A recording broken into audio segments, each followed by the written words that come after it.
How's everybody doing today? Give me a one in the chat if you can hear me. Give me a one in the chat if you can hear me. Shout out to my man Jeffrey Johnson for joining.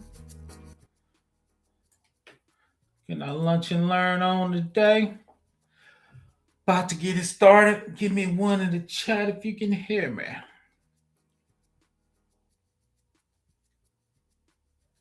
Shout out to my man Larry, always supporting.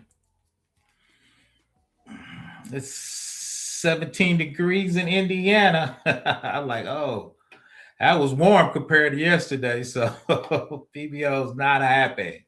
It's freezing. Got the heat on high. My heat bill gonna be astronomical this month, but it's all good. Tapping the PBO. Let's go. Let's go. Getting our lunch and learn on Thursdays and Fridays. PBO got a little extra time, so he's trying to give out a little extra knowledge. So Thursday's kind of my rant. Let's talk about some societal stuff. We're talking about super PACs, aka the rich overlords, running how we gonna run the government, telling us who we're gonna elect. So let's get into it. Once again, if you got any questions, tech or cybersecurity, drop them in the chat. We'll definitely get to it. It's gonna be short. You see that? Only 16 slides. Let's see. PBO might have them watches. I know. Facts. Gotta be careful. I got a video when it came after a couple people that wasn't quite ready. They didn't know what they were signing up for. Gotta be careful out here in these streets. Let's go get into it. Let's go get into it. So what's happening with AI super PACs and regulations? The AI industry backed super PACs are spending big.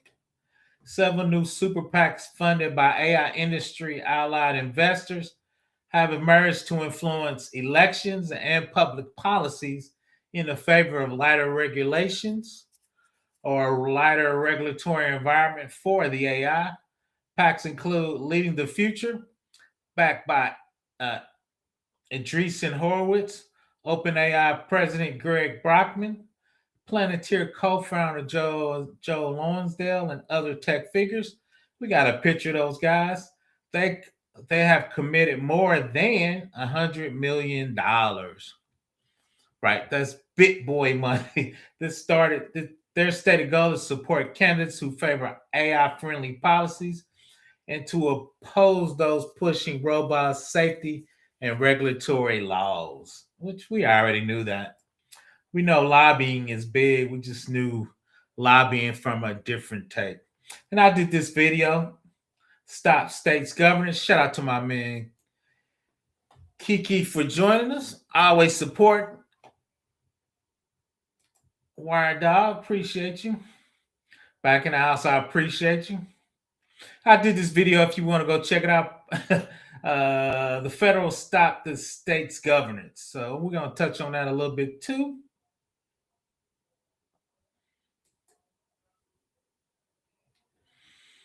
These are the people who are in the super PACs, right? These are the AI guys that went to White House, and we got our light touch executive order, right? So that's what this video was about.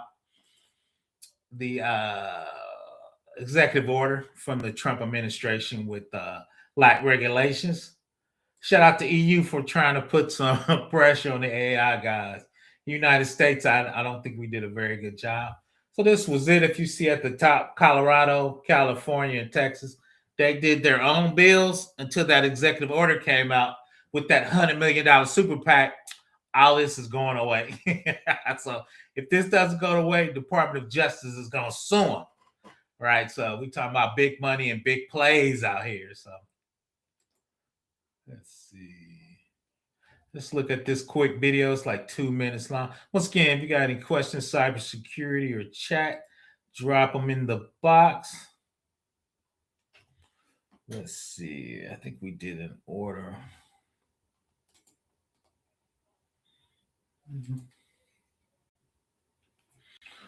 Oh, okay.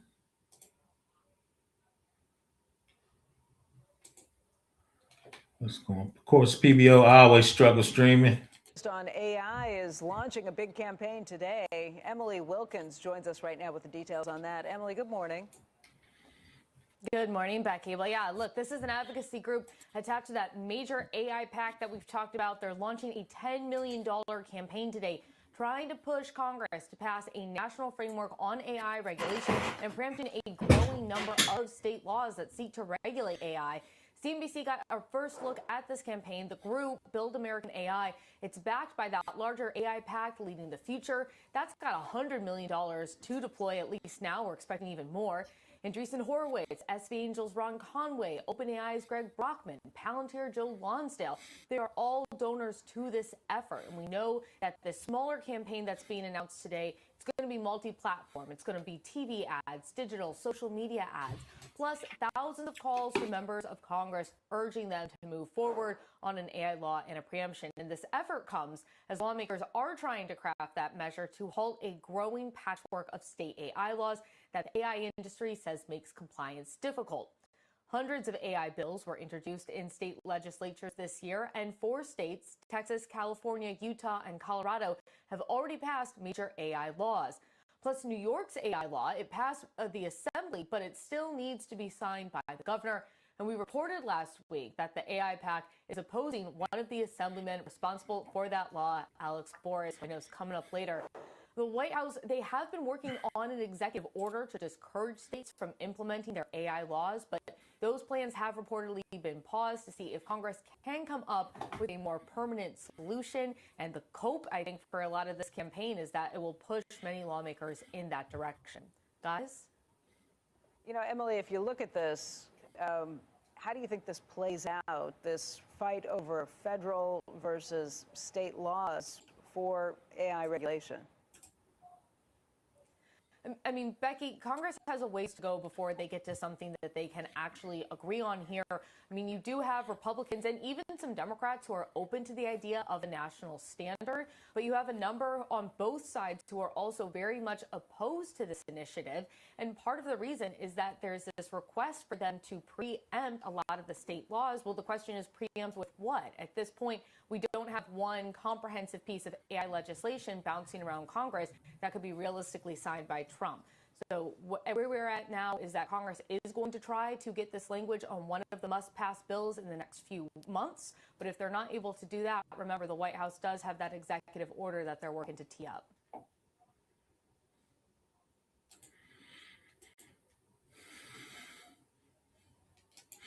I agree with you, Wire Dog. I just don't think it's gonna happen. It is out of control, but when you got infinite money, you can do infinite things. So let's keep going. What's happening in this AI super PAC and regulations? And you heard in there they targeting. If you don't vote the way they want, they're gonna target you and run people to take your seat in Congress or the Senate or wherever you councilman, whatever you running at. One of the first high profile targets has been New York Assemblyman Alex Boris, a co-founder of the state AI safety legislation, named as a target for actively promoting AI regulations. Now, let's read that again. You're a target because you're promoting AI regulations. They didn't say if the regulations were bad. They didn't say the regulations was good. They're basically saying if you got any regulations in there, it's bad. This shows how AI policy debates are moving from legislation halls into electoral politics, with funding used to try to shape who wins seats and what policies they will support. So let's listen to my man Alex Boris. I had a video about him. If once again, PBO always struggle streaming. Let's see. That's my man there looking sad already. We ain't gonna listen to it all, but let's listen to a good part of it. In Education, or RAISE Act, Assemblyman Alex Boris, who is the Leading the Future super PAC, that super PAC Emily was just talking about, has taken aim at the Assemblyman as he vies for Congressman Jerry Nadler's House seat. That PAC accused the RAISE Act of, in other words, slowing American progress and open the door for China's victory in the global AI race.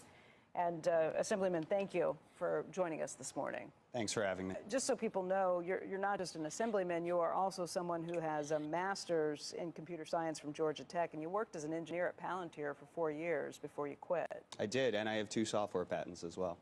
So what do you think about AI? What raises your concerns? What should legislators be taking aim at? I'm very bullish on the power of AI. I take the tech companies seriously for what they think this could do in the future, but the same pathways that will allow it to potentially cure diseases that allow it to, say, build a bioweapon. And so you just want to be managing the risk of that potential and making sure if we're going to get the positives that we're limiting the downsides of it. How do you go about limiting the downsides while still saying, okay, we can use this to its fullest capabilities? Thankfully, the companies themselves gave us a roadmap. They made voluntary commitments to the past White House, and they've done it in a number of international summits that say they'll have safety plans, they'll report critical safety incidents, and they won't disclose models that pose an unreasonable risk. All the RAISE Act does is put those commitments into law. Then why is the super PAC taking aim at you in such a big way? Because they don't want there to be any regulation whatsoever. Part of my congressional platform is doing a national. So let's talk about that. They don't want any regulations. They just want to do what they want to do and run wild. We'll see what my man Larry said right here. I can tell you from experience, they want to create first and regulate and govern second. I agree with that. I did a video on Palantir. Palantir getting slaughtered by they are, but they got infinite money, man. And we're really using their product. Palantir is just a different beast, man. That's the crazy part. And they got infinite money. Shout out to the PayPal mafia. Standard. If that's what they really wanted, they'd be supporting me. But instead, what they're saying is the fact that you dared step up and push back on us at all means we need to bury you with millions and millions of dollars. I mean, I don't know everything in the RAISE Act. I don't know everything that these companies have made a commitment to, but you are saying it's literally only asking them to codify what they have voluntarily agreed to? Basically, and it's a lot less than they've already publicly committed to through, say, the European Code of Practice. Andrew, I think, has a question as well. Andrew? Yeah, the thing I was going to ask you is, I've heard some folks in the AI community or industry compare this to emission standards by states and the efforts to undo, frankly, what California had done. This idea that we effectively just need one federal standard, that we shouldn't have. This goes to a states' rights issue versus a federal issue. And even just if you could speak to that very issue of states' rights versus the Fed. Well, states have a natural role as the laboratories of democracy. We can move a lot quicker than the Federal Reserve. We pass many more laws every year, and we revise them quickly. And so that's why you see, for example, 20 states have privacy laws, but we're still waiting on a federal one. So what we're seeing in AI is natural. States are stepping up and moving quickly. We should eventually have a federal AI standard. I strongly agree with that. But what's being debated right now is, should we stop the states from making any progress before the feds have solved the problem, or should we actually work together to have the federal government solve the problem? I mean, that's an interesting point. It would be better to have a federal standard. Interstate commerce laws say that the federal government should overrule the states' rights. What would you like to see happen at a federal level? I would like to see basically a version of the RAISE Act. I think safety standards that the companies have to make public, that they're held to, disclosing critical safety incidents. We just saw 2 weeks ago Anthropic talk about how China used their model to do a cyber attack on U.S. government institutions and our chemical manufacturing plants. Shockingly, they didn't have to disclose that. I think that should be law and be required for every major AI developer. What is the biggest pushback? If there's one point. No, Larry, I agree with that. Palantir has infinite money and access to government resources, similar to Doge and Elon did. Once they secure a majority of the gov contracts, they have infinite money, aka taxpayer dollars as well. Yeah, I think a lot of big companies do that, or a lot of smaller companies trying to get into the federal work, because you even know. Crumbs from the federal government could be a couple $1 million, right? Not even the big dogs. You can make $1 million with crumb stuff in the Fed. So everybody's trying to get in that federal work and get those federal dollars. My job was governance with the GSA. Needless to say, my job is essentially being disclassified due to the lack of need. That is crazy, man. Good luck out there, man. It is crazy hard out there, man. Keep your head down and keep working. Let's go ahead and finish this up. I thought this was interesting once again when they attacked my man from New York. Or 2 points that these companies look at and say, we don't want to do this. We would comply and agree to all these other things. What's the one biggest pushback point there? The biggest pushback is the legal standard that they should not release models that their own tests show have an unreasonable risk of causing harm. But that's designed to basically avoid the problem we had with the tobacco companies, where they knew that cigarettes caused cancer, but denied it publicly, continued to release their products. We're saying you're the experts, you do the tests, but if you fail your own tests, that should be its own legal standard. Look, so you can say social media companies went through the same process where they knew children were being preyed on. They knew that teenagers had bad body images because of these things. That's a fairly difficult standard to get your head around. If you know you're hurting one person, you shouldn't be released. Or if you know you're hurting 100,000 people, it shouldn't be released. The standard in the RAISE Act is a substantial risk of killing 100 people or leading to $1 billion in damage. This is not saying a small little risk. This is talking about the largest risks possible, and we're just putting a backstop on people acting incredibly irresponsibly. What do you think about the super PAC coming after you? They've got a lot of money. Yeah, I mean, they are telling New Yorkers that I am their biggest threat for their quest on unbridled power over the American worker and our energy bills and the safety of America, and they're right. That's crazy, man. They coming after my man.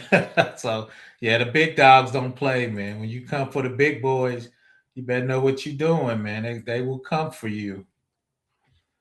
Let's see. They're eliminating Overwatch from his. Oh yeah, facts. No, they're definitely doing that. Let's keep going. Yeah, that's what we were hearing right there. New York Assembly member Alice Boris was talking about they coming for him. They pulling up on him. They pulling up on my man. So what's happening? Super PAC regulations, policy backdrop. He just talked about that. The state versus federal regulations. The rise of AI super PACs influencing our currency against a broader regulatory tug of war. States passing their own. We just looked at that. The California Transparency and Frontier Act, SB 53. The federal effort to preempt state AI regulations, including the 2025 executive order. Once again, I did a video on that. Most of y'all was here for that. The congressional proposal embedding a budget bill that would have temporary block state AI laws, a provision seen as favorable to the industry interests. The context is critical because super PACs don't just fund campaigns, they're part of a broader strategy to influence the regulatory environment itself. Concentrate spending can help alert policymakers who oppose robust AI oversight at both the state and federal levels. They're going to get you out of there if you oppose an AI. They're going to run people against you from a Senate level. While the smaller policy outcome could be weaker, super PAC spending can shift political incentives. We've already done that. When AI companies and executives inject large sums into political campaigns, elected officials may prioritize industry-friendly policies. We already done that. Comprehensive safety and consumer protection laws like model transparency, bias mitigation, and risk disclosures may be watered down or stalled. We already done that. This dynamic has been seen with other tech sectors historically, and now is merging in AI. So let's see what my man Christian said. Regulations need to be done for security. Facts, not arbitrary. Facts. Nice. No, that's true. I think strictly from security, I think you got HIPAA and high trust in health. You have, which is more of a state thing. We don't have a federal. You have CCPA. Colorado has their privacy. New York DFS for their financial community from a state's levels. So security, once again, I don't think there's a federal, but the big agencies have their security and governance. Once again, I do a lot of IRS work, so that's IRS Pub 1075. Who, I thought I saw some about. Did I? Oh, yeah, I skipped one. Let's see. Facts got to stay. Now let them know your next move. Any suspicion of lack of loyalty or commitment and rid of your job. That is crazy for me, Larry, right there. That is crazy. That's what I saw. Working on my CMMC compliance and our AI SOC stack, getting ready to support DIB supply chain for DOW security. No, that's cool. I'm really thinking about getting my CMMC certification because I've done DoD work forever. I'm not super happy with CMMC, so I think that's one of my issues, but I got to get over it. Let's see what my man Kiki said. If anyone's looking for job opportunities, CSC is having a 25th anniversary in Orlando in late September. Some very big companies will be there actively recruiting GRC professionals. I'll drop that link, Larry, put it in the description. Yeah, but if you go into my lives, it's probably like a couple weeks ago. Let's see, I got that. Yep, CISA for security. Yep, I'm a CISA guy. This should be framework with some testings. No, that's true. I'll do more. I'm into that zero trust right now. Well, I've been in that forever, so that's kind of architecture I'm starting with. Let's keep going. We got another video we're gonna watch in sections. Regulatory debate is shifting. Where once AI policies was mostly technical and legislation, it's now a political battleground. That's the crazy part, right? We're not talking about technology, legislation. We ain't even talking about GRC. Linked to elections, candidate targeting, and campaign messaging, directly shaped by financial influence. Right? That's where, once again, rich people are shaping election targeting, and therefore it's shaping your AI security and governance, which for me is crazy. But this trends point to a future where AI regulations will be as much about political power as it is about technical policy design. Right? It's about political power because it's money. You put a lot of regulations, you stop money, more gates get in the way. My bad. Once again, about political power, more about technical policy design. The super PAC by the industry leaders are actively working to block and dilute regulations by influencing elections and policy agenda. They often focus on defeating or weakening the prospects or pro-regulation lawmakers. This is happening in context of state AI laws, federal executive orders, competing visions of AI governance. The outcome was significantly shape whether AI policies evolve quickly and strongly satisfy safety mandates and are more slowly with lighter oversight. It's going to be lighter oversight. Basically, we're going to let them do what they want to do. Here, let's look at this real quick. Yeah, this. Here, let's look at this one. Split it up. Be careful what you do to the big dogs. This guy found out. Let's see what man was saying. Whitelist, zero trust, facts.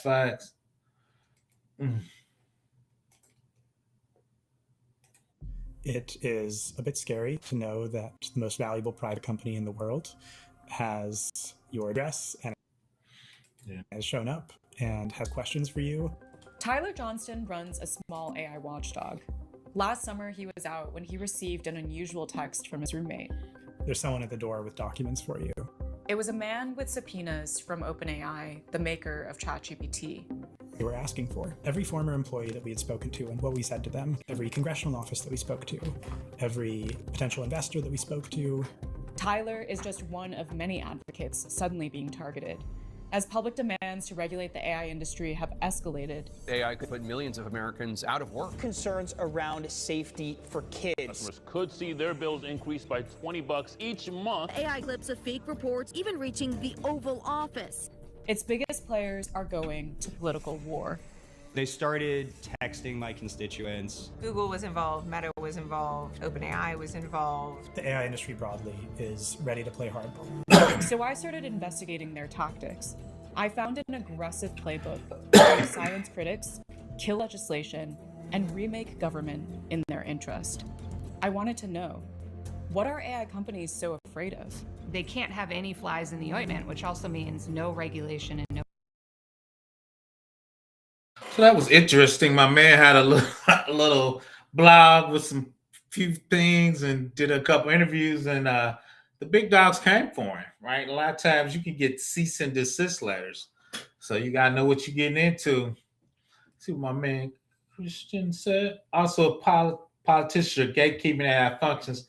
It can resemble silence of free speech. No, that's true. I don't think they're trying to silence free speech, but it can do that. The problem is I think it's the opposite effect, where AI is taking copyright material.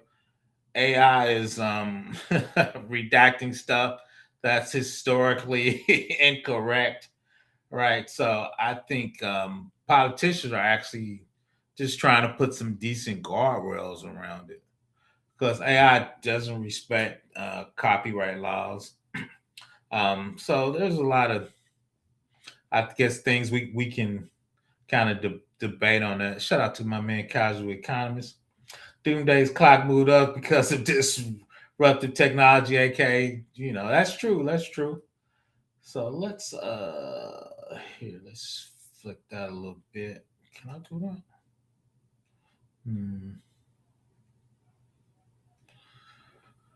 Of course, PBO always struggle streaming. Why can't I do that?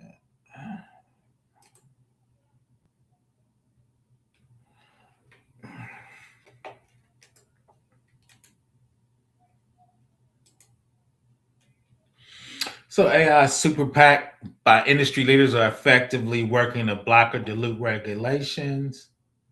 They often focus on defeat or weakening. Once again, AI laws, federal executive orders, competing visions of AI governance.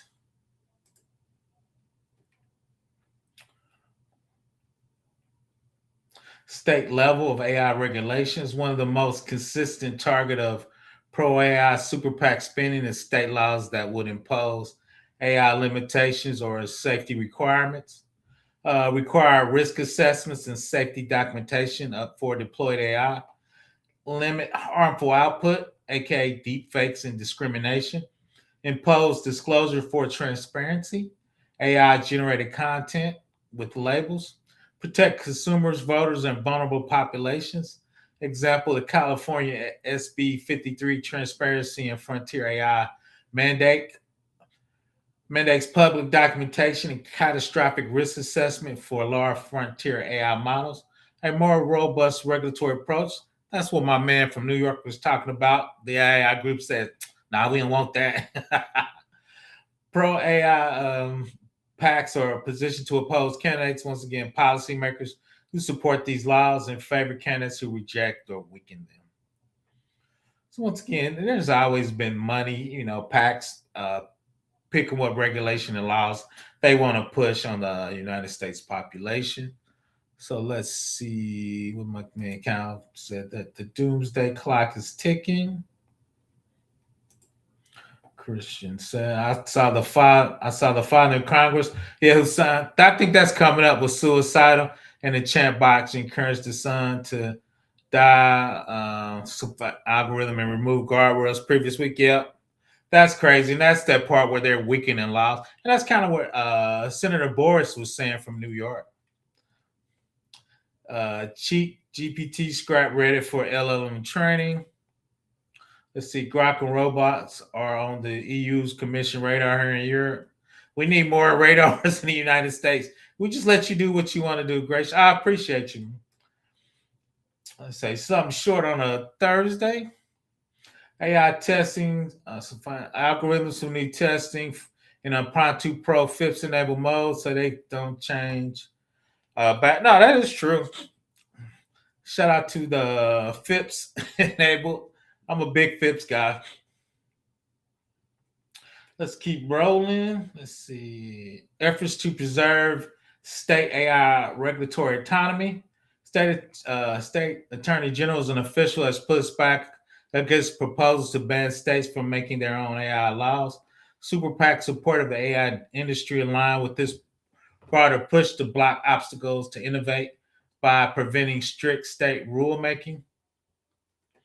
Relevant recent policy movement. The Biden administration 2025 warned against federal preemption of state AI rules, opposing a blanket ban of state AI regulations. We know Trump just signed his executive order too.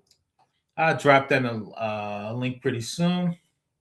AI industry pack counters by backing candidates who favor federal minimum regulations, undercutting states' effort to interact protection and regulatory views as necessary for consumer safety.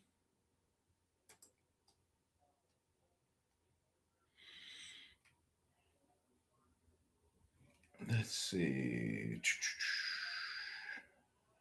Of course, I'm always struggle streaming. No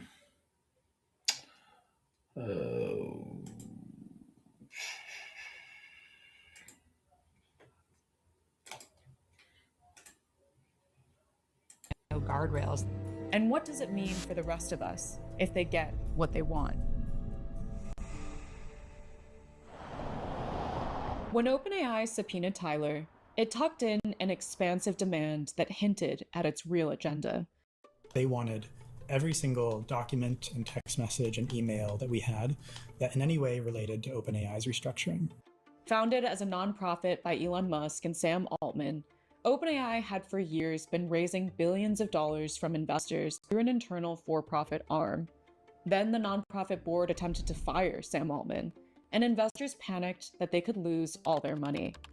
In the wake of that, Sam Altman made some promises to his investors that they would remove the power and control of the nonprofit from the for-profit entity. But many advocates, including Tyler and Catherine, stood in the way. We released an open letter. This was an open letter that was asking 7 relatively simple questions, but not opposing the restructuring in any way, but asking for more transparency about what their plans were.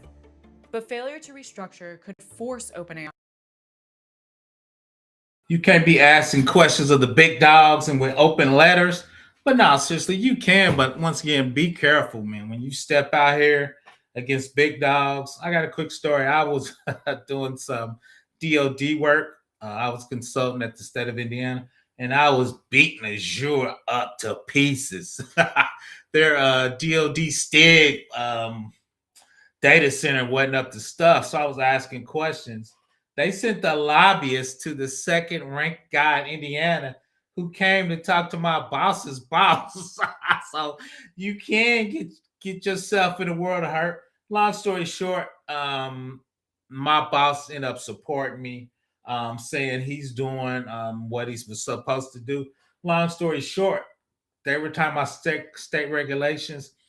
Indiana was the only state that put security requirements on tax vendors that take your taxes across the United States. So H&R Block, TurboTax, we took all their documentation and did an assessment on it. They really pushed back and didn't like that. So I've been on the other side of that by accident. It's not nice. It's a little nerve wracking. I'm like, dude, I'm just I'm a senior level, man. I'm at the bottom of the pyramid. How you gonna come and say basically PBO don't know what he's doing? So I've been on those type of things. But once again, long story short, the second highest ranking person in the Senate in the state of Indiana backed us up and said we were helping the constituents of the state of Indiana state taxes to be secure. To be honest, that's probably the most impactful job I had in my career. And I've been doing this for 30 years and I'm an interview guy. My boss, I worked with for off and on for 20 years. He was actually running it. I was doing a lot of the assessment work. But then we just kind of figured out what security was putting in. It was really for everybody in the United States and for their tax return to be more secure. So once again, that's probably the most impactful thing I've ever done. But when a lobbyist come and talk to your boss because you poking them in the eye, that's a little nerve-wracking though. Probably the scariest thing that ever happened to me too as part of my job. I've been yelled at by a 2-star general, but to actually have a lobbyist come talk to somebody in your state senate, it's a big nerve-wracking. To give up $20 billion from its investors. The company turned its influence operations into high gear under the leadership of a man named Chris Lehane. Whoever ends up winning on that ends up building the AI rails for the world. Like, that is a bit of a zero-sum game. Lehane began his career in Washington, earning the nickname Master of Disaster, in part for helping the Clintons navigate the Monica Lewinsky scandal. He then pivoted to Silicon Valley, working at Airbnb and with the crypto industry. I think that OpenAI brought him on because they knew that they needed someone who was willing to be as fierce as possible. Lehane stacked his team with former staffers and confidants of Gavin Newsom, Bill de Blasio, and Kamala Harris. OpenAI hired a lobbying firm run by Republican operative Jeff Miller, who has deep ties to President. So these are Washington heavyweights, man. Like I said, this is a different ballgame. Even my little thing ain't on this level, right? You talking about political heavyweights, legal heavyweights, man, that are wearing it on this stuff. And to be honest, the sad thing is, if you work for a corporation, you work for a consulting company, if these guys come knocking, most people are going to fold. You're going to get fired or they're going to tell you to shut it down. Because these are people you don't met. Because if you got a government contract and these people come for you, you might not have a government contract after these people come for you. So most time when these people come, as they say, when they pull up on you, your company's going to fold. And I've seen it 100 times, man. When big people come in, most time people fold. Let me get these questions in the chat before we keep rolling. Shout out to my man for AB. But once again, when these people come for you, most companies fold, man. They don't keep going. Let's see, with Jeffrey, there's a lot of crazy ads. No, facts are scary, at least. No, it is. The crazy thing is, I need glasses. So I'd be struggling to figure out what's AI generated and what's not. Like, okay, I see 6 fingers, right? So it's hard to kind of figure out what's going on with deep fakes and AI generated stuff. Yeah, it's a wild, wild west out here. Let's see what my man Christian said. Policy labs of states versus federal. Cannabis is the greatest outpace the. Yeah, but the states always outpace the feds. It's very rarely the feds are going to be in front of the states. I think really that's how it's really set up to be because the states are testing grounds. And he even said that. The states come in, you kind of figure out what works and what doesn't work. So the states are usually testing grounds for there. Feds for landscape, people will regulate. Second Amendment as a right and push back. States give affirmation and rights gives us a less. No, that is true. I'm a 2A guy. So I think some of the bigger states where, they give you regulations or give you costs so you can't take advantage of your 2A. But once again, that's a different conversation. Discovery is a lawfare as a punishment for some. Oh, it is. Oh, it's more than a punishment. The reason I say it's more than a punishment is most people aren't set up to give that information. I used to do that for a large company. Doing discovery, I had to get out certain people's emails, send them in a zip file, send them to a law firm. Most people don't have that type of infrastructure. I was the backup in a Fortune 500 company. We were getting sued every other month, man. So the guy in charge of it, shout out to him, I'll probably interview him. He was always out there, okay, I got to get the conversations. I got to get the chat. I got to get the OneDrive. You think you deleting your email? You are not. It's going into a zip file because we got to send it to the legal staff. I've seen that behind the scenes. And we had a guy, that was his primary job. Yep, I would say it's his primary job. I mean, he was doing these, we call them electronic discovery. He did that every other month. We need to get emails from these 100 people. They would send you to 100 people, and they would give you a date range because our legal staff is trying to say you got to be more particular. That's overreaching. What do you need? So that's depending on the type. If you're in HIPAA, high trust,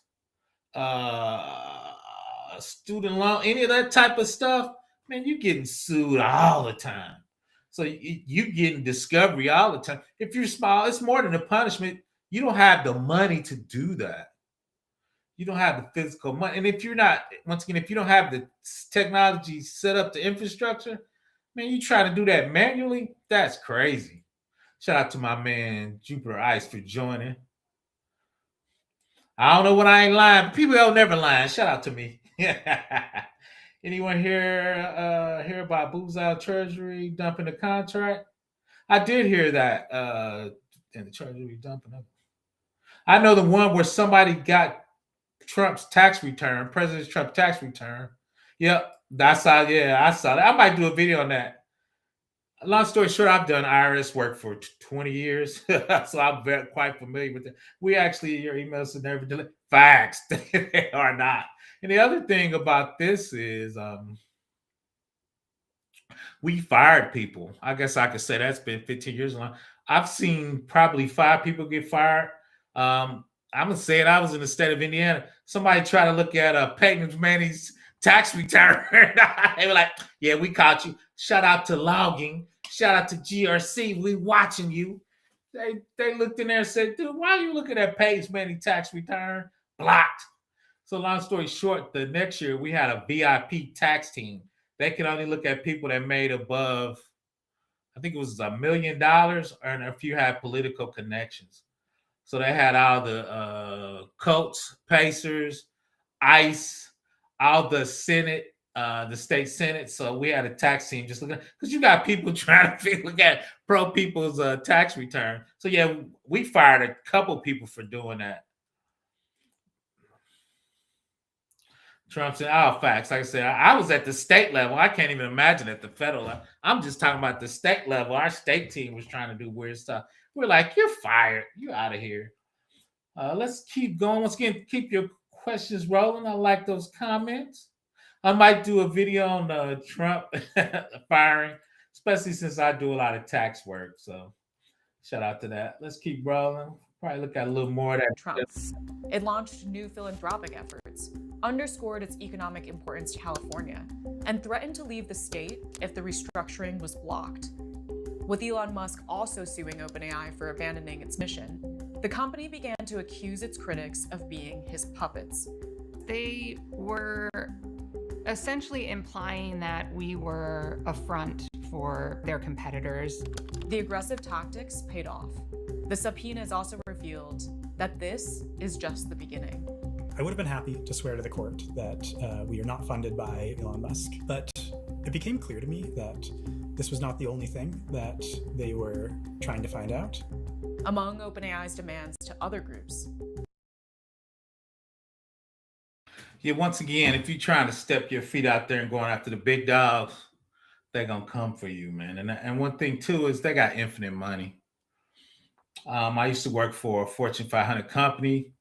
They had 2 floors of lawyers. I was young then. I probably was 29. I said, why y'all got 2 floors of lawyers? Like, dude, we get sued every day. If we don't like you, you won't get the money. The kids will keep you money. We gonna keep you in court that long. I was like, oh my God. So no, that legal game is brutal. Once I stay more in Fortune 500 company, I'm cool with a couple lawyers. I'm gonna see if they come on. They pretty reluctant to even interview. Even talking about contracts. I ain't even talking about Sona, but yeah, that legal Fortune 500 game is not for the weak. Documents related to advocacy on AI legislation. It's very difficult to imagine us figuring out how to comply with 50 different sets of regulation. That will slow us down at a time where I don't think it's in anyone's interest for us to slow down. I got to chime in on that 50 states. Once again, people heard the story. I was in Indiana. We did some IRS regulations we put on tax vendors. They said the same thing. Oh, 50 states are going to... No, they're not. Because most people are going to fold once you put that amount of pressure on them. So that's a overstatement.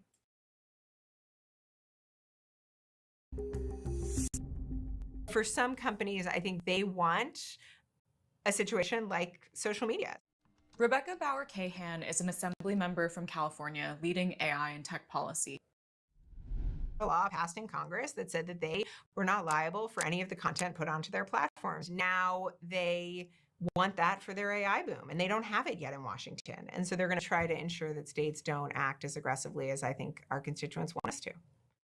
Over the last year, Bauer-Cahan introduced several AI-related bills to protect California ratepayers from data centers driving up their electricity bills. They sat next to me and told me I was going to kill the entire AI industry. To help creators track copyright infringement by AI companies. Copyright in general is not the right lever to pull. And to ban unsafe AI products for kids. We started to see more examples of kids, frankly, dying by suicide as a result of these chatbots. And that's what my man said in the chat real quick. He actually brought that up. So once again, they're trying to put in regulations, and the AI said, no, we got infinite money. We don't want you to do that. Let's see. Jupiter Ice is up here now. I'll let him comment on that. I was going to comment on that. Because well, in the classified part, you would need to know to access app information, because you're not going to know all of it, but you just need a small percentage of information to do your job or whatever it is, because you ain't going to be having all that access, because you become an insider threat, or you either might be having a handler or somebody getting that info, because like I said, information or intel is very damaging to whether it's a CEO, politician. Like I said, this is 5th gen warfare. So yeah, you gotta and then all this AI thing, this is like AI is going to get infinite information on anybody. No, that's true, and I think we're trying to figure out if you're a company, how to make sure your company's proprietary data doesn't sit in the LLM or on the public network, and I think people are struggling with that. Let me, my man Christian, real quick. It would be like emission requirements, lower common denominator dictate is federal, because car companies don't want to make facts. They don't want any emissions though. But yeah, that's true. I think that's a bogus charge. I think we should pick the states with the highest security or the highest emissions and make that. They pick the lowest, right? So we gonna have pollutant, and we all gonna die of smog now. So that's it. Once again, drop any questions, cybersecurity or AI in the chat. We'll get to them. I think that's it. I was going to end it right there from that. I don't want to play too much of the video. YouTube's going to come after me for copyright. I'm like, dude, I don't make any money on YouTube, so I'm not stealing any copyright. But once again, for educational use only. Once again, I thought there was some great comments in there. Once again, I think we're going to let the AI do too much. Let's see what my man Christian said here. AI bots are very sometimes by design, maximize tokens and times and API calls for maximum fees and subscription to continue use. AI can't replace therapists, teachers, because they tell you what you want to hear. I think AI is going to take teachers out, to be honest. I taught in a community college for 10 years. AI is going to take education out. The reason why I think during COVID, we done that, and you got to remember, Christian, is most poor communities' tax base comes from housing. They're all in the negative. So they're going to figure out how not to pay that money. So if you take away school buildings and school buses, they're just going to make you learn that from home. And I think that's going to be the move. If your community can't afford a school, especially because of that comes from usually taxes from your house, I think they're going to make you take school online. And you see that now. A lot of troubled kids or kids they're making them take school online. So I think the next piece of that is if you don't have money, you're gonna be taking school online. Now, granted, you can have better teachers. I think you can do AI. I think kids are held back because you talked about the lowest common denominator. I think you do that with teaching. So if you can give people self driven classes to maximize what they're learning, but I don't think we're going to be having school in person probably in the next 15 years. You know what? I probably agree with you on that because if you've been seeing a lot of teachers been quitting due to those crazy kids, because it's not like how it was before. Only thing is a downplay is like, you know, okay, you're going to have school online. A lot of kids will just find a way to finesse the system, do all their coursework, and then a lot of them will be finished the whole syllabus or that day, and then it just gives them room just to go outside and act the fool. So, or just be another learning curve behind the curve. Because if you've seen kids today, ask them a history question or ask them just do a simple sentence structure. It's like, my God, oh my God. Yeah, let me get Christian. True, but COVID showed us relying too hard. We were getting those tests before COVID. We think we've been kind of dumbing down the school system. We're getting rid of cursive, so I think that was pre-COVID. Christian, we can talk about cursive. Yeah, so I think we were getting 30-year scores before low 30-year scores before COVID. I think we were babying kids. They were telling teachers you couldn't give kids a 0. If they didn't turn in work, you had to give them at least 50%. So to try to get them at least pass with a D. So I think the school system been way failing before COVID, Christian. Once again, I taught at the community level. We've been way before COVID. We've been going the wrong way.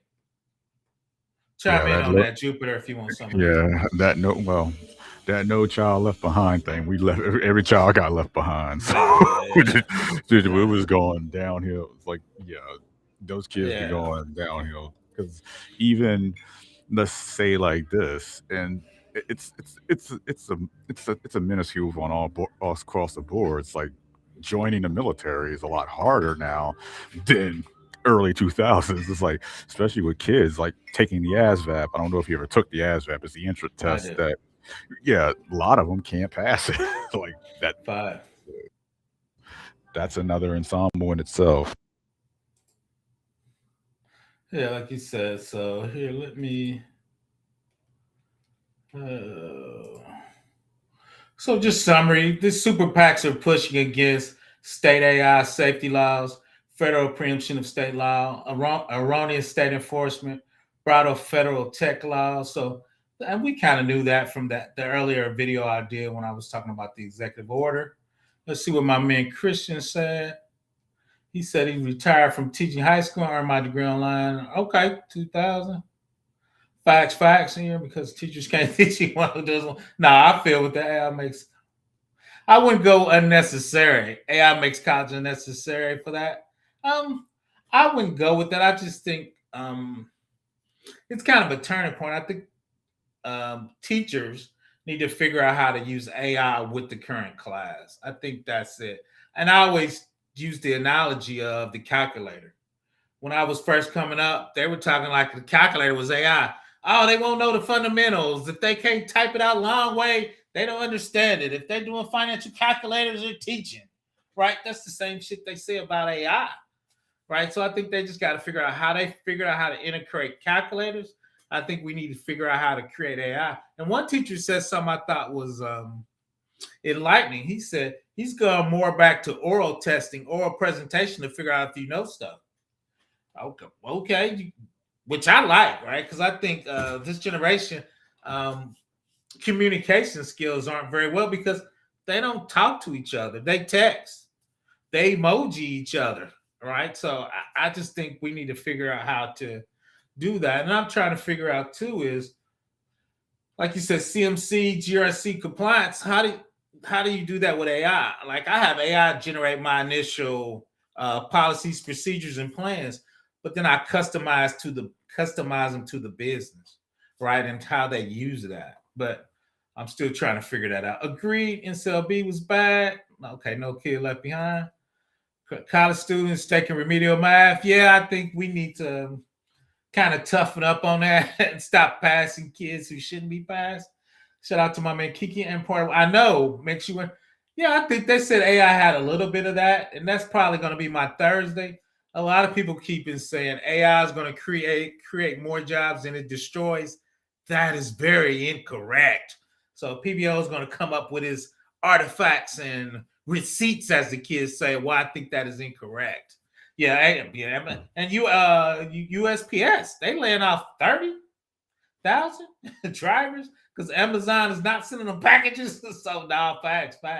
It's crazy. We don't get formula sheets from my test either. Yeah, facts. So I think we just need to figure that out. People like that example. I'm like, dude, AI was the calculator was the AI of its time. Oh, you know, they were saying the same stuff then. So once again, drop your questions in chat.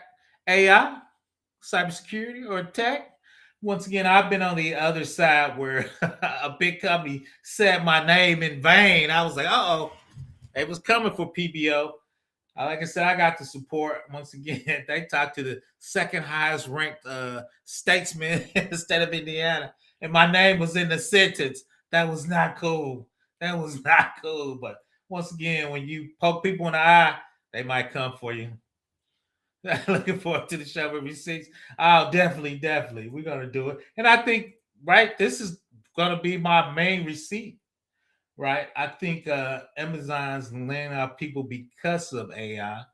I think Amazon is hiring people because of AI.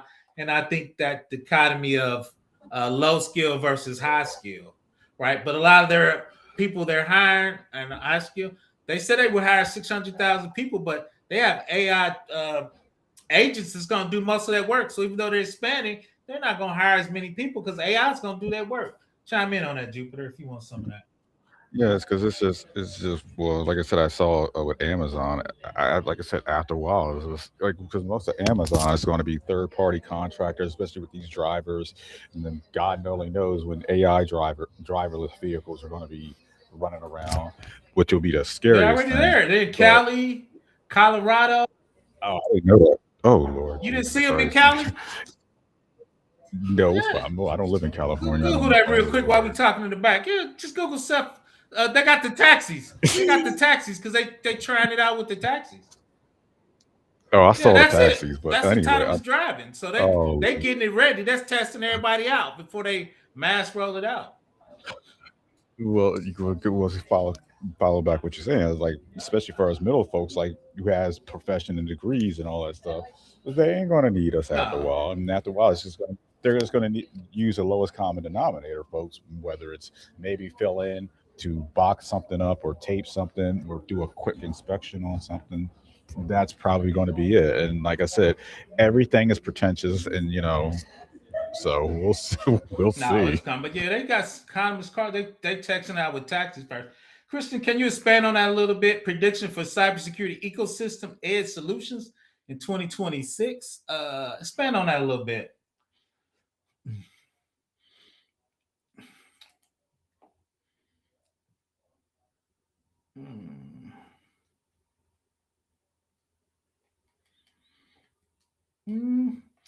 Cloud eventually too expensive for supporting small business, and small LLM can be run locally. Going to become popular price security person. I agree with that. I guess for my thing is the bigger clouds, aka AWS, Azure, and Google, you're going to be able to run some cheap LLMs in there for small companies. And then they're going to let you scale up. I've been playing around with AWS and it's been pretty cheap. I'm great upgrade and start doing the API calls and the agents. So I'll let you know what my bill's looking like.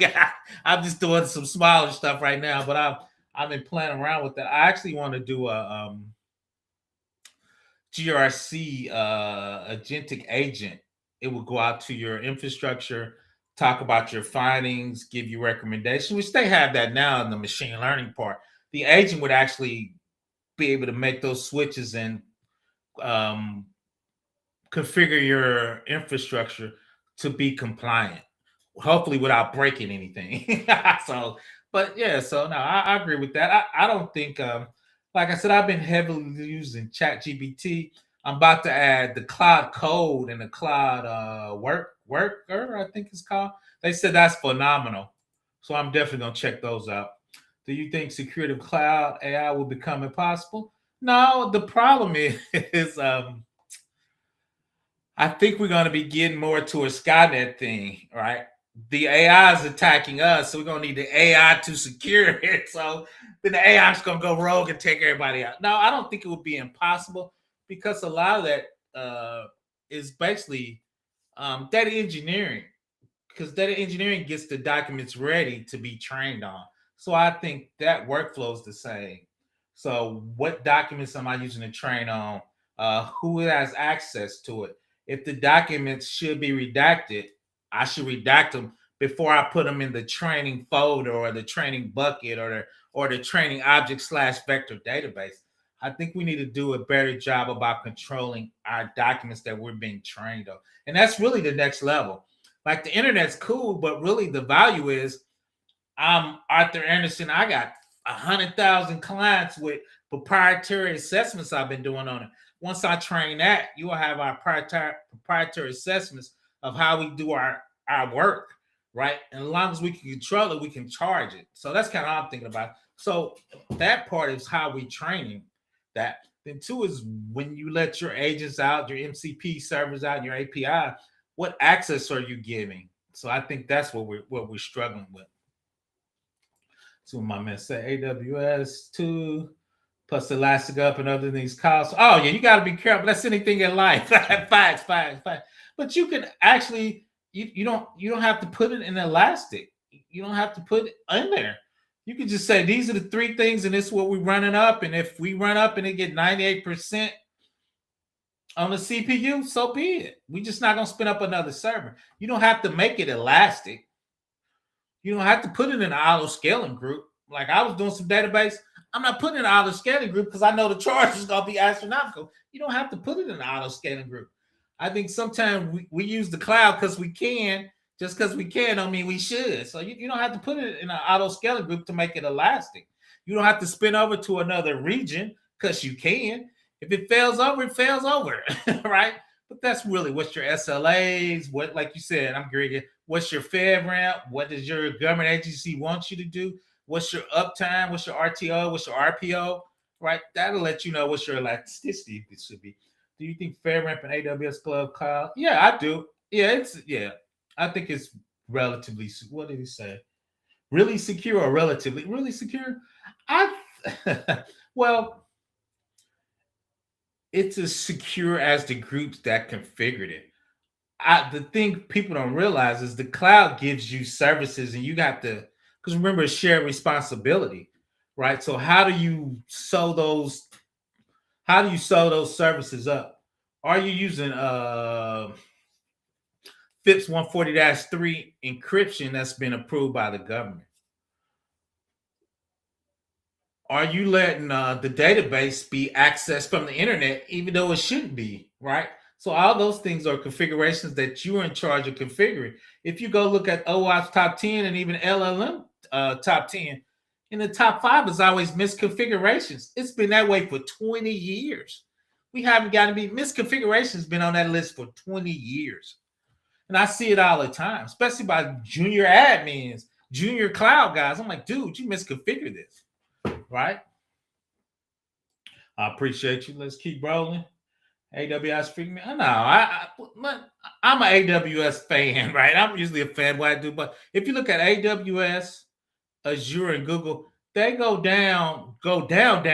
If you check on AWS, it's like once every 3 years for approximately 5 hours. That's probably 9.999 uptime.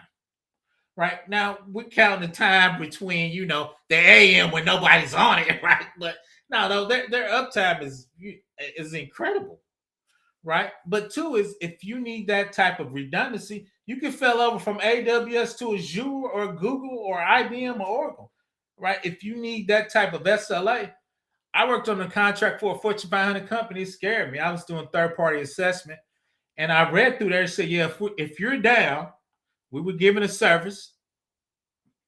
If you're down more than 24 hours, Every hour after that is $10,000. I was like, oh my God, I never seen that. Right? I called my boss. I was like, oh man, you gotta check this out. I'm scared to approve this. He said, oh no, I've seen this before.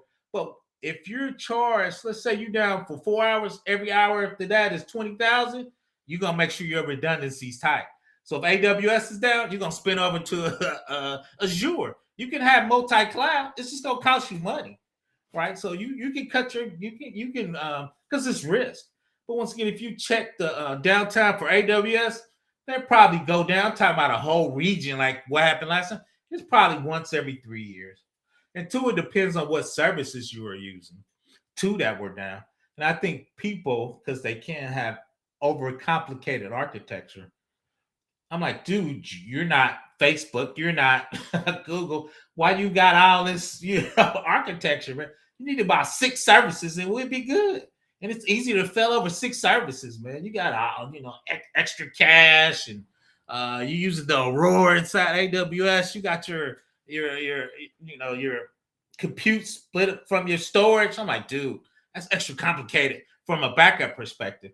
Where I could go straight RDS Postgres, it goes down. I can just spin up a backup and make it a main off the top, right? So that's how you do it. Let's see exactly. I don't know exactly which one. Shout out to my man for supporting me. Shout out to my man for NC Worker. Hopefully everybody's warm. It's 18 degrees in Indiana right now. It was -1 this morning. PBO was grumpy when he woke up. He owed, his bones was hurt. Shout out to me. Go ahead, man. You want to chime in on that? I'm ready for the summer to negative. It's supposed to be cold, like single digits, and the negatives comes. I'm like, dude, I'm not built for this negative. It's cold. No. No, it's here. Let me reach out to Chris. Nah, wow, do you do 3P? No, it's funny. I can. I've always done the internal assessment to get ready for the 3PL. Most people know I did IRS work for the state of Indiana. Our 3PL was Booz Allen, man. They used to come in like the mafia in dark suits. So I prepare work usually for 3PL. I've never actually worked for a 3PL. That's probably on my list. I'm going to be transparent. I need to get some things correct before I go for the 3PL. Their background checks are pretty sturdy. PPO don't have any felonies or anything, but he got to get a couple things a little tightened up a little in the back for when you do 3PL work.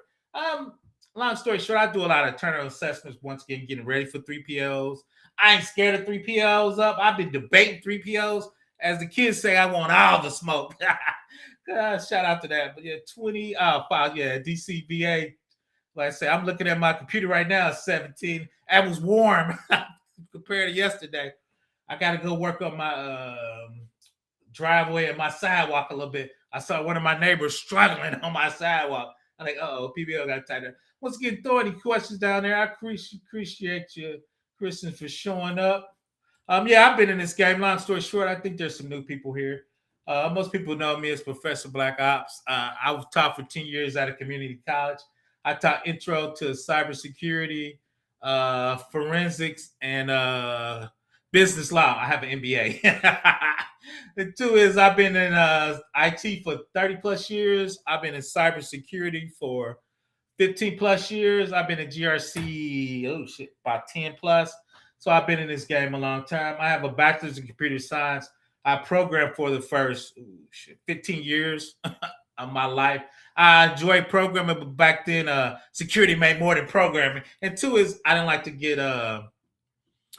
production calls at 2 a.m. When your program goes down and you wrote it, they call your ass at 2 a.m. And back then you had to drive in. It wasn't cool in 2005.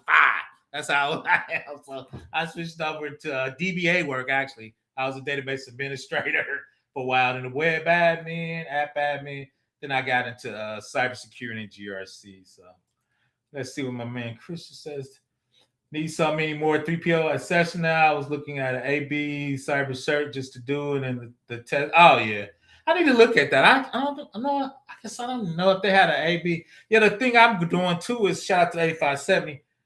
I had so much experience. I've never really got my CISSP. I had my Security Plus, which is level 2. So shout out to Study GRC. I probably start studying for my CISP because you need that for a lot of the 3PL assessors, especially if you do a federal work. Once again, they have a list of certs you need to do at certain levels. And a lot of times they want you to have that level 3, which is the CISP. And I think the CISA's in there.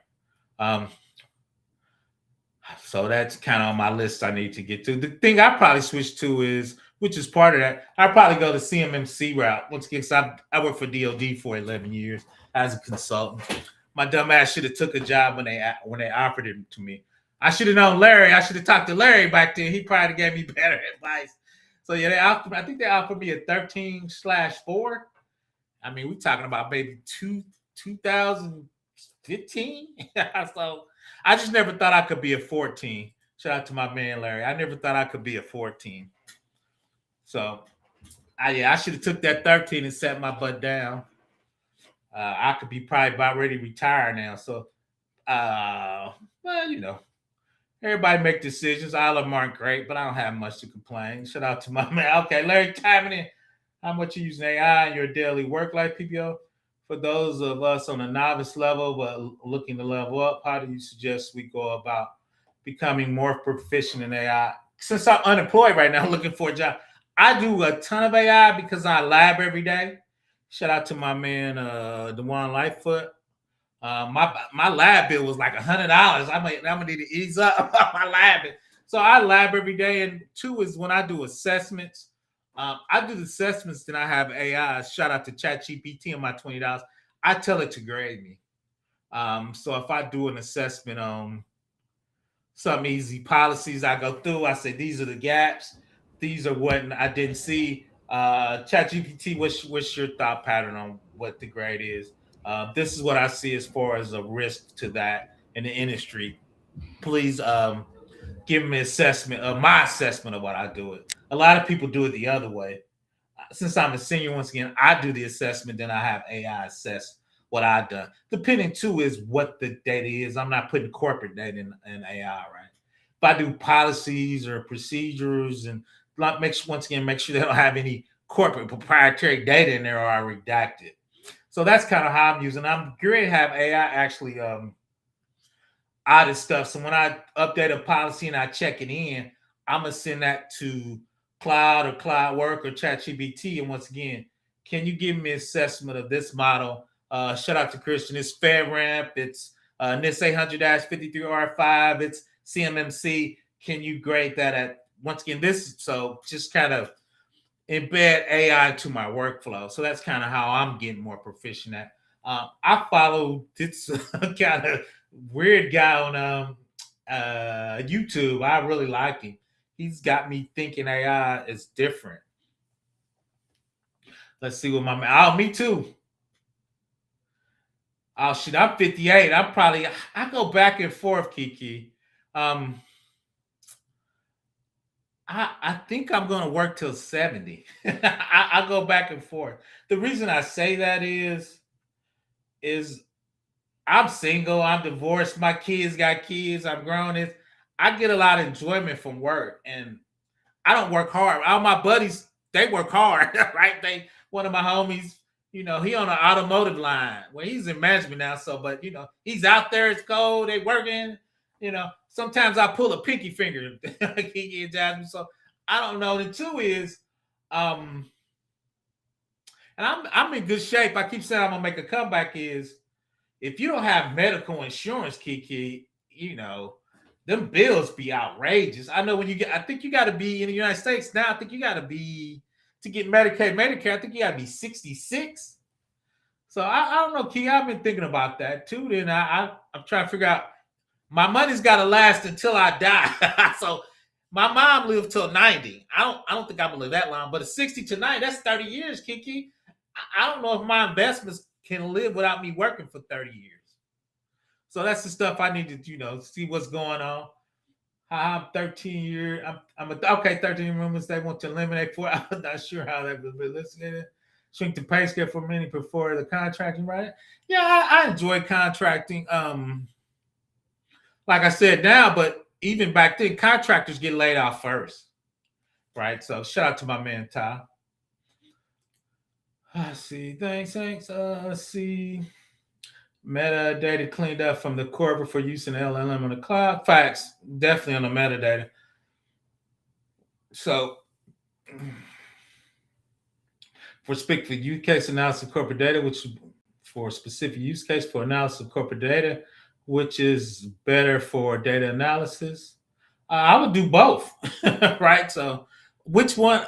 Are you talking about which LLM is better, or internal versus human versus AI? Human versus AI, I would do both. I like ChatGPT because I've been using the most, but Cloud Work is getting a lot of love. And the guy I'm following, and I'll share that. He said, like a spreadsheet, each LLM is good at certain things, so you need to pick the LLM that's good at what you're trying to do. Like Cloud is better at coding. He thinks ChatGPT is better when you have specific requirements or thing you're looking at. Atlanta Banana's better at images, so he had like these 4 or 5 he used like Microsoft Office. Depending on what he was using, he depended on which LLM he would use. So chime in on that, Ice, if you want. Yeah. No, I'm not. Yeah, I'm Jupiter, you about to want any drop of off, that? man. So I'm just. Okay. Healthcare is I'm definitely more wrapping it up too. affordable, and I'm probably I don't know. No, yeah, I don't know anything about healthcare, but I'm about to drop off, man. I'll catch you later. All right, man. I appreciate you coming up. Let's see. Yes, it was worth to make a special local mind. I think it is. For me, I just worry because a lot of people went to the cloud because they thought local security would be better. It was not. I worked at some big companies off and on, different companies. I'm not calling them any out. We had probably 4 or 5 good guys, a couple great guys. Amazon got 2,000 guys that are off the chain, right? That are the top in the world. So, I mean, a lot of times you think you're safe for locally, you're not. You're not. You just one junior land. You just one junior network guy from setting up the wrong switch or forgetting to configure something right or didn't set up your Jupiter right, or your Juniper right, or your Cisco right. So yeah, I don't know about that local. I used to think that when I was younger. As I grow up and I'm in the industry, dude, I see a lot of local guys. And two is it's so complex now. Even if you're local, it's just so complex. And what happens is they try to do the local and the cloud. They're gonna mess something up, man. So once again, that's me being a grump. Get off my cloud. Get off my line type guy. So I don't know, Christian. That's my 2 cents on that. Once again, put your questions, cybersecurity, in the chat. Once again, I think Thursday for me is going to be our societal things, AI, oversight. We talked about the pack. We talked about license plate readers getting out of hand. We talked about facial recognition, right, getting out of hand, and what those points are. I could be wrong with that, Christian. I'm old enough. Like I said, those are the things I just usually see, and I just see people mess those, especially at smaller companies. Man, it's just because they're trying to spin up and they have domain knowledge, then they try to do some technology. It's like, dude, you're not you don't have the technology background. You don't have the maturity of the sophistication of the things you're trying to set up.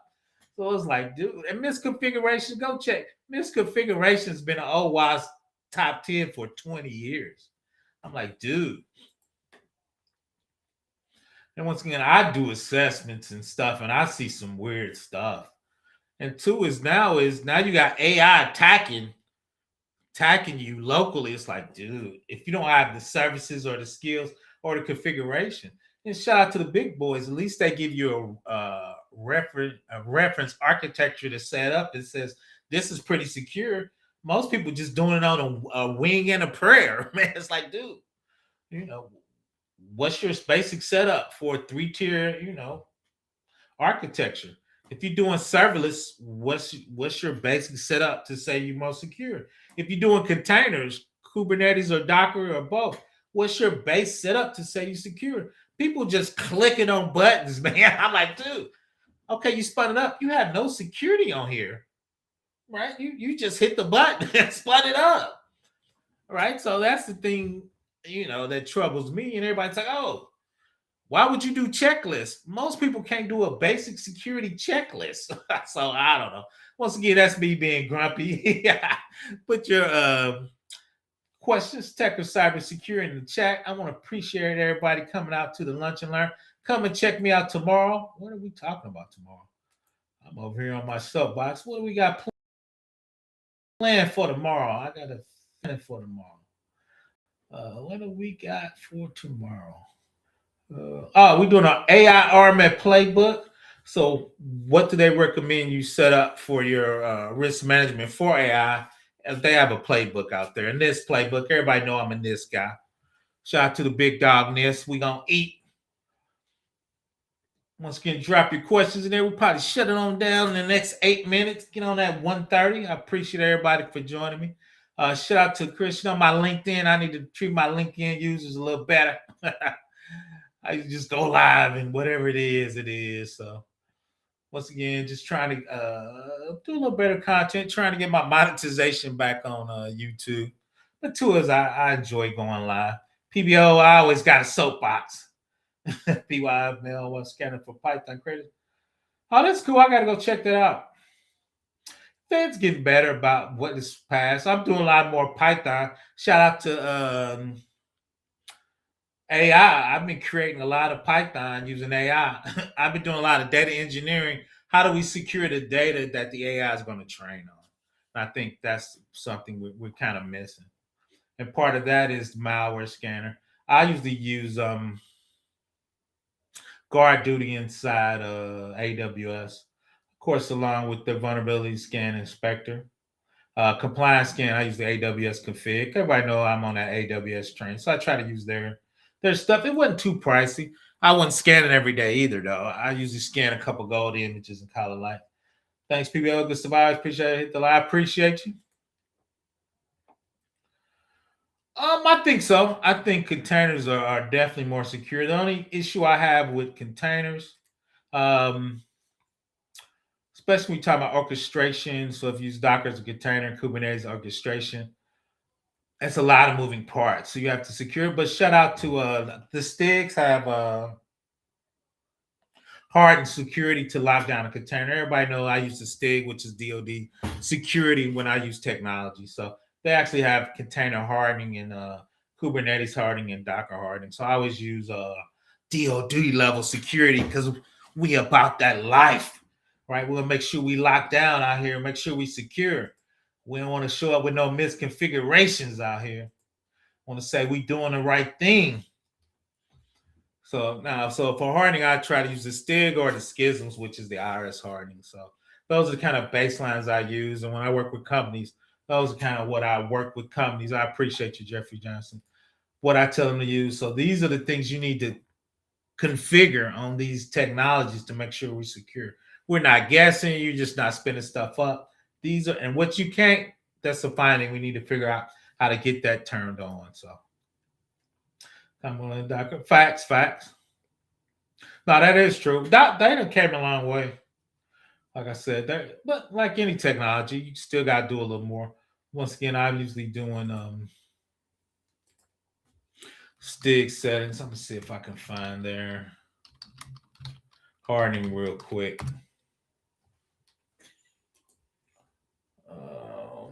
Oh, here it is. I don't know what container that is. So here I show this real quick, and we'll shut it on down.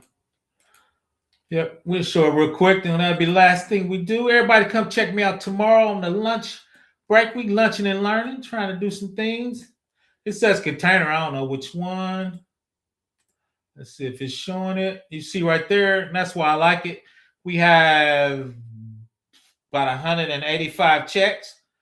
So once again, we know we doing some stuff. Now, we don't know if it's good or not, but we doing some stuff. Shout out to the Stig. Container must be, we know TLS 1.2 or greater. I try to get 1.3. We talk about connection, making sure you're using the proper encryption at that level. These are highs usually that come up first. Oh, no, these are mediums. Where's the highs at? We have 7 highs. I wonder if this is some kind of order. We get to it. So now these are the texts. Container must use a centralized user management solution to support account management functions. The container platform must automatically remove or disable temporary users after 72 hours. The container must be automatically disable accounts after 35 days. 35-day period of inactivity. So once again, that's quick for basic level of security. A lot of guys don't have that. They just spin up stuff. So when I talk about doing the STIG, when I talk about securing stuff, this is what I'm talking about. And this is Cal. We get better. And this is at GRC. We need to make sure the tech team are enabling these. And if they cannot, right, that's a finding. And we need to figure out how do we get these things in place and make those happen from a GRC perspective. But once again, I'm out. Everybody stay warm. PBO running out of gas. I appreciate everybody joining my lunch and learn. Definitely come and check me out tomorrow. We're going to do that AI RMF. We're going to stay on that AI learning, that AI trip, and how we get better. And I'm just going to show people how I use AI in a GRC perspective, from my perspective, like I said. I'm growing into it. Like I said, I'm doing basic, just prompt stuff. Now I'm going to start putting it in the workflow and calling APIs and looking at it. I appreciate you, Kiki and Jasmine. That's 12 p.m. Eastern time. We're in the Midwest. Once again, I'm out. Everybody have a great day. Stay